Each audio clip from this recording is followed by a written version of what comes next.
ஹல்லேலூயா. ஆண்டவராகிய இயேசு கிறிஸ்துவின் இனிய நாமத்தில் நான் உங்களை வாழ்த்துகிறேன். அன்புக்குரியவரே, இந்த நாளிலும் கூட உங்களுடைய இருதயம் மெதுவாக யோசித்து கொண்டே இருக்கிறது. ஏன் என் வாழ்க்கையில் மட்டும் இப்படி நடந்துக்கிட்டே இருக்குது? நானும் ஆண்டவரை தேடிக்கிட்டே தான் இருக்கிறேன். எனக்கு ஏன் இந்த கஷ்டம் திரும்ப திரும்ப வந்துட்டே இருக்குதுன்னு சொல்லி நீங்கள் நினச்சிட்டே இருக்கீங்கல்ல? என் நோய் எனக்கு சுகமாகுமா ஆகாதா? இந்த பாடு என்னை விட்டு போகுமா போகாதா? அதிகமாக நமக்கு ஒரு பிரச்சனைன்னா நம்ம அதிகம் தாங்கிக்குவோம். ஆனால் நம்ம பிள்ளைக்கு ஒன்றுன்னா நம்மளால் தாங்க முடியுமா? உடனே என்ன சொல்லுவோம்? ஐயோ, இந்த கஷ்டத்தை எனக்கு கொடுத்துருக்க கூடாதா, என் பிள்ளைக்கு கொடுத்துட்டீரே அப்படின்னு சொல்லிட்டு வேதனைப்படுவோம். அந்த பிள்ளைகள் வேதனைப்படுகிறத பார்த்து பார்த்து நம்முடைய உள்ளம் வேதனைப்படும். இப்போ கர்த்தர் ஒரு காரியத்தை உங்களுக்கு சொல்ல ஆசைப்பட்டார். அது என்ன தெரியுமா? மத்தேயு 8ஆம் அதிகாரம் 17ஆம் வசனத்தில் இப்படியாக சொல்லப்பட்டு இருக்கிறது. அவர் தாமே நம்முடைய பலவீனங்களை ஏற்றுக்கொண்டு நம்முடைய நோய்களை சுமந்தார் என்று. நம்முடைய பலவீனங்களையும் நம்முடைய நோய்களையும் அவர் சுமந்தார். விசுவாசிக்கீங்களா? அவர் சிலுவையிலே சுமந்து தீர்த்து முடிச்சிட்டார். இனிமே அங்கே சுமக்கிறதுக்கு ஒண்ணுமே இல்லை. ஆனா நாம இதை அறிந்து கொள்ளாதபடிக்கு சாத்தான் நம்முடைய மனக்கண்களை குருடாக்கி வைத்திருக்கிறார். ஆகவே இதை நம்மால் புரிந்து கொள்ளவே முடியாது. எனக்கு இந்த கஷ்டம், எனக்கு இந்த நோய், எனக்கு இந்த வறுமைன்னு சொல்லிட்டு இப்படியே தான் நம்ம இருப்போமே தவிர, அவர் என்னுடைய நோய்களை சுமந்து தீர்த்தார், அவர் என்னுடைய பலவீனத்தை ஏற்றுக்கொண்டார் என்று சொல்லி நம்மால் சொல்லவே முடியாது.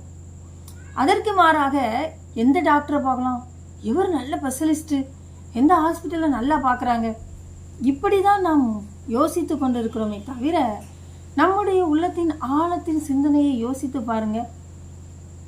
ஏதாவது நமக்கு ஒன்று வந்து விட்டால் உடனடியாக ஹாஸ்பிட்டலுக்கு தான் நம்ம போகிறோமே தவிர, ஏன் எனக்கு இந்த பிரச்சனை வந்தது என்று சொல்லி தேவனுடைய சமூகத்தில் நாம் உட்கார்ந்து இருக்கிறோமா? கர்த்தருடைய பிள்ளைகளிடத்தில் நாம் கேட்டு இருக்கிறோமா? நமக்கு வருகிற பிரச்சனைக்கும் நமக்கு வருகிற போராட்டத்துக்கும் என்ன காரணமாக இருக்க முடியும்? நாம் என்னைக்காவது யோசித்து இருக்கிறோமா? இன்றைக்கு யோசிப்போம், சரியா? அவர் தாமே நம்முடைய பலவீனங்களை ஏற்றுக்கொண்டு நம்முடைய நோய்களை சுமந்தார் என்று பரிசுத்த வேதாகமம் சொல்லுகிறதே. அப்படியானால் நாம் நோயோடு இருக்க வேண்டுமா? நோய் வருவது சகஜம்தான். ஆனால் சில சேவனை கட்டுகளாலும் சில பரம்பரை சாபத்தினாலும் அது மாட்டிக்கொண்டு இருக்கும். நாம் அதை கண்டுகொள்ள வேண்டும். இது என்ன நோய், எதற்காக வந்தது, இதை ஏசப்பா சிலுவையில சுமந்து தீர்த்தேன் என்று சொல்லி இருக்கிறாரே, திரும்ப ஏன் இந்த பாடுகள் எனக்கு வந்தது, இதுல என்ன நோக்கம் யோசிக்க வேண்டும். பிரியமானவர்களே, ஒரு காரியத்தை நான் சொல்ல உங்களுக்கு ஆசைப்படுகிறேன், கேளுங்க. ஒரு தண்டனை கைதிக்குரிய தண்டனையை அவருடைய நண்பர் ஏற்றுக்கொண்டார்.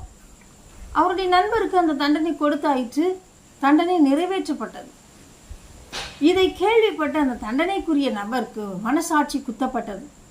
அவர் வேகமாக ஜட்ஜின் இடத்திலே வந்தார். ஐயா, என் நண்பருக்கு கொடுத்த இந்த தண்டனையை எனக்கு தானே நீங்கள் ஏற்றுக்க வேண்டும், ஏன் அவனுக்கு கொடுத்து விட்டீர்கள் என்று சொன்னார். அவர் சொன்னார், உன்னுடைய தண்டனையை அவர் ஏற்றுக்கொண்டார். மனப்பூர்வமாய் என் நண்பனுக்கு பதிலாக நான் இந்த தண்டனையை ஏற்றுக்கொள்கிறேன் என்று ஏற்றுக்கொண்டார். அப்படியானால் எனக்கும் அந்த தண்டனை வேண்டும். என்னால் இப்படியெல்லாம் பார்த்துக்கிட்டு இருக்க முடியாது. என் மனசாட்சி என்னை குத்துகிறது. மறுபடியும் என்னை தண்டியுங்கள் என்று சொல்லி கெஞ்சினார். அவர் சொன்னார், எழுதப்பட்டது எழுதப்பட்டதே, முடிந்தது முடிந்ததே என்று சொன்னார். அன்புக்குரியவர்களே, அப்படி இருக்கும் பொழுது நமக்காக ஒருவர் சிலுவையிலே எல்லாவற்றையும் முடித்து இருக்கிறாரே, அவருடைய அந்த தூய ரத்தம் நம்மை சுத்திகரிக்கிறது என்பதையும் அவருடைய அந்த தூய ரத்தத்தினால் நமக்கு விடுதலை உண்டு என்பதையும் ஏன் உங்களால் நம்ப முடியவில்லை? எனக்கு குழந்தை பாக்கியம் இல்லை, எல்லா ஸ்பெஷலிஸ்டையும் பார்த்தாச்சு, எல்லாரும் சொல்லிட்டாங்க உனக்கு இனி குழந்தை பாக்கியமே வாய்க்காது. அவர்கள் சொன்னார்கள், ஆனால் கர்த்தர் அப்படி சொல்லலையே. என் நாமத்தின் நிமித்தம் நீங்கள் எதை கேட்டாலும் அதை நான் உங்களுக்கு தருவேன் என்று தானே சொன்னார். இதுவரைக்கும் என் நாமத்தின் நிமித்தம் நீங்கள் எதையுமே கேட்கவில்லை, கேளுங்கள், அப்பொழுது உங்கள் சந்தோஷம் நிறைவாக இருக்கும்படி பெற்றுக்கொள்வீர்கள் என்று தானே சொன்னார். கேட்கிற எவனும் பெற்றுக்கொள்கிறான் என்று தானே சொன்னார். ஜெபத்தை குறித்து அதன் அர்த்தத்தை குறித்து நமக்கு விளக்கி காட்டினவர் நம் அருள்நாதர் இயேசு கிறிஸ்து தானே. அழகான ஒரு உவமையை அவர் சொன்னாரே. ஒரு ஏழை விதவை தாயார் இருந்தார்கள். அந்த விதவைக்கு நியாயம் கிடைக்க வேண்டும் என்று அநீதியான ஒரு ராஜாவின் இடத்துல போய் கேட்டார். அநீதி மட்டும்தான் அவனுக்கு செய்ய தெரியும், யாருக்கும் அவன் நியாயம் செய்ததே கிடையாது. அப்படிப்பட்ட ஒரு ராஜாவின் இடத்தில் இந்த விதவை ஓயாமல் போய் தொந்தரவு செய்கிறார். எனக்கு நியாயம் வேண்டும், எனக்கு நியாயம் வேண்டும் என்று சொல்லி. ஒரு நாள் அந்த ராஜா அந்த தாயாரை பார்த்து, இவள் ஏன் நம்மளை ஓயாமல் தொந்தரவு பண்ண, இவளுக்கு என்ன வேணும், செய்து கொடுத்து விடு என்று சொன்னான். அநீதியான அந்த ராஜாவே அப்படிப்பட்ட ஒரு நீதியை அவனால் செய்ய முடியுமே, ஆனால் பரலோகத்தின் தகப்பனானவர் உங்களுக்காக எனக்காக மரித்திருக்கிறவர் இந்த அற்புதத்தை செய்ய அவரால் முடியாதா? அப்படித்தான் நீங்களும் நிற்க வேண்டும் என்று அவர் சொல்லுகிறார்.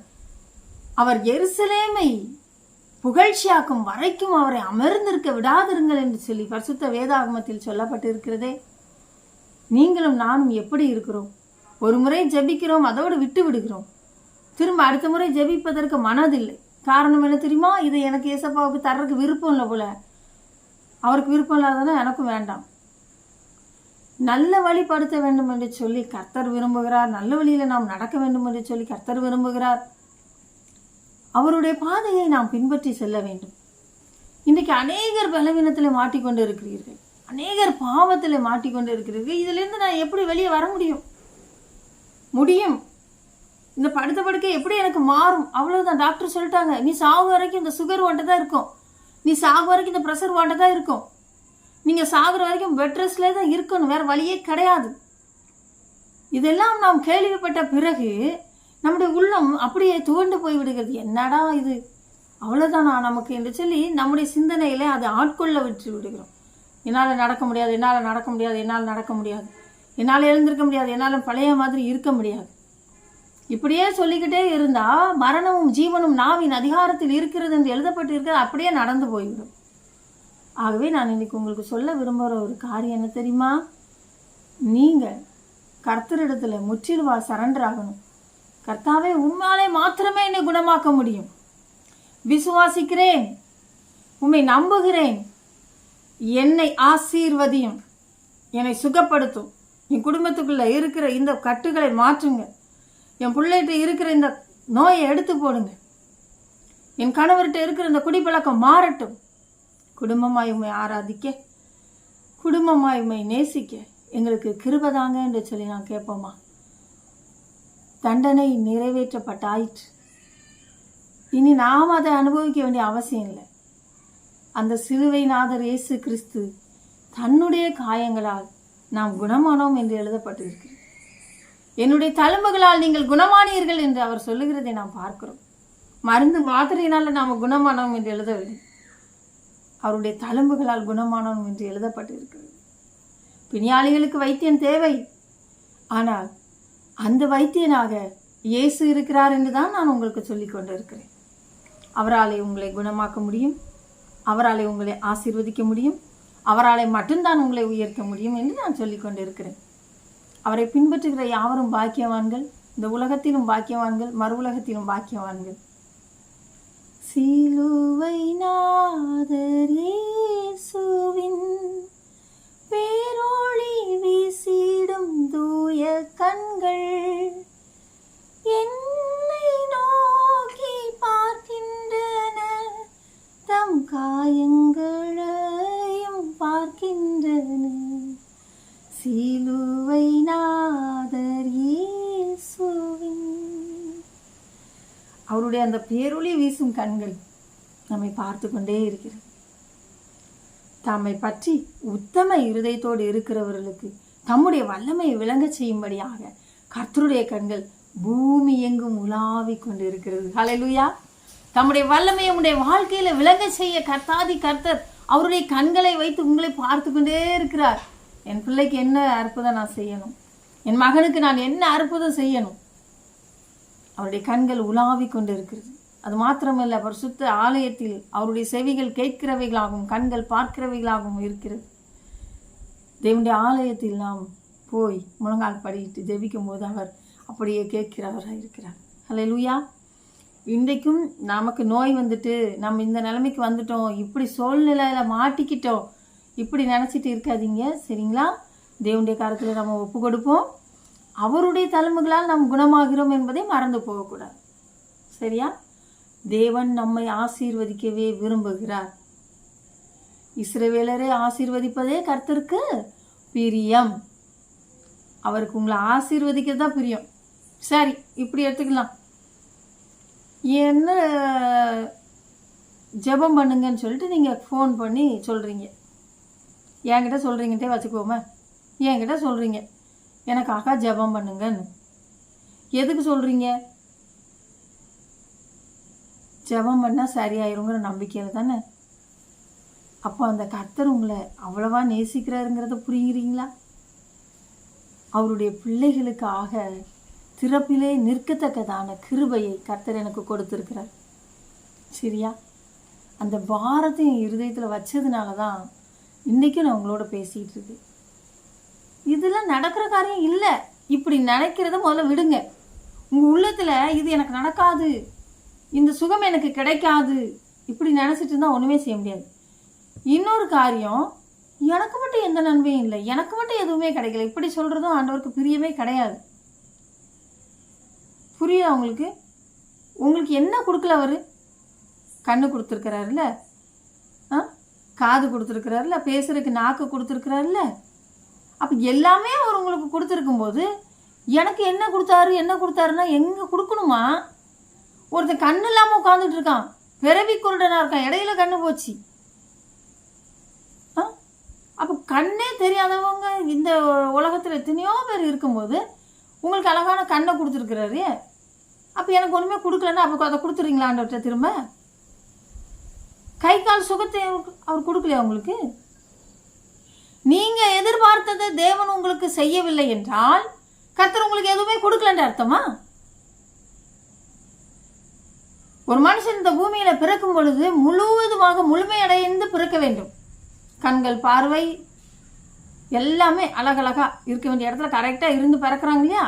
அவங்க ஒரு ஜீவனாக ஒரு முழுமையடைந்து வராங்க இந்த உலகத்துக்கு. அதுக்கு மாறாக கால் ஊனமாகவும், கண் தெரியாதமாகவும், காது கேட்காத விதமாகவும், வாய் பேச முடியாத ஊமையாகவும் எத்தனையோ பேர் இந்த உலகத்தில் பிறக்கிறார்கள். அப்போ அவங்க எல்லாம் ஆண்டவர்கிட்ட எப்படி முறையிடுவாங்க?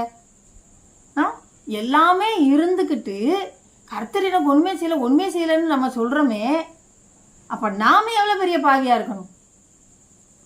உங்களுக்கு கொடுக்கப்பட்ட வரத்தை நீங்கள் பயன்படுத்துனீங்களா? எந்த விதத்தில் பயன்படுத்துனீங்க? வீட்டுக்குள்ளே உட்காந்துட்டு இருக்கிறீங்க, எனக்கு பயமாக இருக்குது, வெளியே போக எனக்கு பயமாக இருக்குது, எல்லாத்துக்குமே பயந்துக்கிட்டு இருந்தா எப்படி? கொடுக்கப்பட்டதை பயன்படுத்துங்கள் என்று நான் சொல்லுகிறேன். இல்லை இல்லை இல்லை இல்லைன்னு சொல்ல, உள்ளவன் எவனோ அவனுக்கு கொடுக்கப்படும், இல்லாதவன் இடத்துலேருந்து உள்ளதும். இல்லாதவன்னா யாரு? பொறுப்பு இல்லாதவன், அன்பு இல்லாதவன், பண்பு இல்லாதவன், வசனத்துக்கு கீழ்ப்படியாதவன், உண்மை இல்லாதவன் பேரும். உள்ளவன் யாரு? அன்புள்ளவன், நற்கீர்த்தி உள்ளவன், நற்குணங்கள் உள்ளவன், தயை உள்ளவன், இரக்கம் உள்ளவன், இவங்கெல்லாம் பெற்றுக்கொள்வாங்க. இல்லைன்னு இல்லாமே போயிடும். சொல்றது புரியுதா? என்னைக்குமே கொடுக்கப்பட்டதுக்கு நன்றி சொல்லி பழகுங்க. கையில் நம்ம எதை வச்சு சாப்பிட்டுக்கிட்டு இருக்கோமோ அதுக்கு நன்றி சொல்ல நாம் பழகி கொள்ள வேண்டும். எனக்கு இது இல்லை அது இல்லை அப்படின்னு நம்ம சொல்றதுக்கு பதிலாக, கர்த்தாவே நீர் எனக்கு இதை கொடுத்துருக்கிறீர், உனக்கு நன்றி. இல்லாத ஒன்றை நான் கையில் வச்சுக்கிட்டு நான் எனக்கு இது இல்லை என்று சொல்லி அழுகிறதை விட எனக்கு கொடுத்ததுக்காக நன்றி என்று சொல்லி நாம் பழக வேண்டும். அதை தான் தேவன் எதிர்பார்க்கிறார். நாம் இருக்கிறதற்கு நன்றி சொல்லிக்கிட்டு இருக்கிறதை வைத்து நாம் பயன்படுத்த வேண்டும் என்று சொல்லி தேவன் சொல்லுகிறார். இப்போ புரியுதா? கர்த்தருடைய கரத்தில் நம்மையே நாம் தாழ்த்தி ஒப்பு கொடுப்போம். கர்த்தர் நம்மை ஆசீர்வதிக்க விரும்புகிறார். அவர் நம்முடைய பலவீனங்களை ஏற்றுக்கொண்டார், நம்முடைய நோய்களை சிலுவையில் சுமந்து தீர்த்து இருக்கிறார். விசுவாசிங்க. அது மாத்திரம் இல்லை, எனக்கு இந்த ஆசீர்வாதம்லாம் எப்படி தருவாருன்னு சொல்லி நீங்கள் பயப்படவே வேண்டாம். உலகத்திற்குரிய எல்லா ஆசீர்வாதத்தினாலும் நன்மையான எந்த ஈவும் பூரணமான எந்த வரமும் ஜோதிகளின் பிதாவினிடத்தில் இருந்து இறங்கி வருகிறது. அவரிடத்தில் யாதொரு வேற்றுமையும் நிலவும் இல்லை என்று எழுதப்பட்டிருக்கிறது.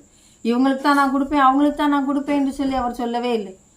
எல்லாரையும் சமமாக தேவன் பாவிக்கிறார் என்பதை நாம் மறந்து போகக்கூடாது. ஆகவே இன்றைக்கு நாம் ஒப்பு கொடுக்க வேண்டும். இன்றைக்கி நாம் எல்லாரும் சேர்ந்து ஜெபிக்க போகிறோம்.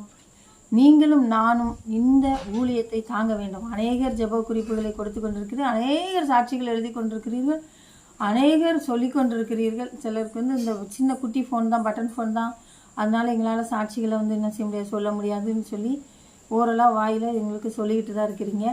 அது மாத்திரம் இல்லை, அநேக அற்புதங்களை தேவன் உங்களுக்கு செய்து கொண்டே இருக்கிறார். அதை நீங்கள் பெற்றுக்கொண்டு தான் இருக்கிறீர்கள். இப்போ கூட தேவன் உங்களை அதிகமாக ஆசீர்வதிக்கிறார். இதை கேட்டுக்கொண்டு இருக்கிற அன்பு பிள்ளைகளே, இந்த ஊழியத்திற்காக தொடர்ந்து உங்களுடைய ஜெப வேண்டுதல்களை எங்கள் ஊழியத்திற்காக நீங்கள் ஜெபிக்க வேண்டும் என்று சொல்லி நான் கேட்டுக்கொள்கிறேன். அது மாத்திரமல்ல, உங்களுடைய உதாரத்துவமான காணிக்கைகளையும் இந்த ஊழியத்துக்கு அனுப்பி வைக்கலாம். அநேகர் இதன் முன் ஆசீர்வதிக்கப்பட இருக்கிறார்கள். இதற்குரிய ஆசீர்வாதம் உங்களுக்கு நிச்சயமாக 100 மடங்கு கட்டாயம் கொடுக்கப்படும். அதில் எந்த சந்தேகமும் கிடையாது. அதை வேணால் நீங்கள் டெஸ்ட் பண்ணி பார்த்துக்கணுன்னாலும் பார்த்துக்கலாம். கொடுங்கள், அப்பொழுது உங்களுக்கு கொடுக்கப்படும் என்று சொல்லப்பட்டிருக்கிறது. நீங்கள் எந்த அளவினால் அழைக்கிறீர்களோ அந்த அளவினால் உங்களுக்கு அளக்கப்படும் என்றும் சொல்லப்பட்டிருக்கிறது. ஆகவே கொடுக்கிறவர்கள் ஒரு நாளும் குறைந்து போகவே மாட்டார்கள். இறக்கிற கிணறு ஊறும் என்று சொன்னதுபடி உங்களுடைய வாழ்க்கையில் என்றைக்கும் செழிப்பும் மேன்மையும் மகிழ்ச்சியும் உங்கள் குடும்பத்தையும் உங்களுடைய எல்லா காரியத்தையும் ஆட்கொள்ளும் என்பதில் எந்த சந்தேகமும் கிடையாது. நிச்சயமாக முடிவு நம்மளுக்கு உண்டு. நம்பிக்கை வீண் போகாது என்று கர்த்தர் சொல்லியிருக்கிறாகவே இந்த நேரத்தில் நாம் ஜெபிக்க போகிறோம். யார் யார் வியாதியோடு இருக்கிறீங்களோ, யார் யார் என்னென்ன தேவைகளோடு இருக்கிறீங்களோ அத்தனையையும் கர்த்தருடைய சமூகத்தில் வைத்து நாம் ஜெபிப்போம். கர்த்தர் உங்களுக்காக இந்த ஜெப விண்ணப்பங்களை ஏற்றுக்கொண்டு உங்களை ஆசீர்வதித்து உங்களை விடுதலையாக்கி உங்களை மேன்மையாக வைக்கப் போகிறார். ஹல்லேலூயா. விசுவாசத்தோடு என்னோடு கூட இணைந்து ஜெபிப்பீர்களா? அன்பின் பரலோக பிதாவே, உமக்கு நன்றி செலுத்துகிறோம். உமக்கு கோடி கோடி நன்றி செலுத்துகிறோம்ப்பா. யார் யார் இந்த நேரத்தில் உள்ளத்தின் ஆழத்தில் வேதனையோடு எனக்கு இது வேண்டுமே, எனக்கு இந்த சுகம் வேண்டுமே, இந்த அற்புதம் நடக்கணுமே என்று சொல்லி கேட்டுக்கொண்டு இருக்கிறார்களோ அத்தனை பேருக்கும் அந்த அற்புதத்தை செய்தவர்களை ஆசீர்வதித்து உயர்த்தும்படியா நசரேயனாகிய இயேசு கிறிஸ்துவின் நாமத்தினால கட்டளையிடுகிறேன் தகப்பனே. அவர்கள் நோய் மறையட்டும், அவர்கள் பாடுகள் துக்கங்கள் மாறட்டும், சந்தோஷம் சமாதானம் உண்டாகட்டும். இயேசு கிறிஸ்துவின் நாமத்தில் ஜெபிக்கிறோம் நல்ல பிதாவே, ஆமென். தொடர்ந்து உங்களுடைய விண்ணப்பங்களை எங்களுக்கு தெரியப்படுத்துங்கள். நாங்கள் ஜெபிக்க ஆயத்தமாக இருக்கிறோம்.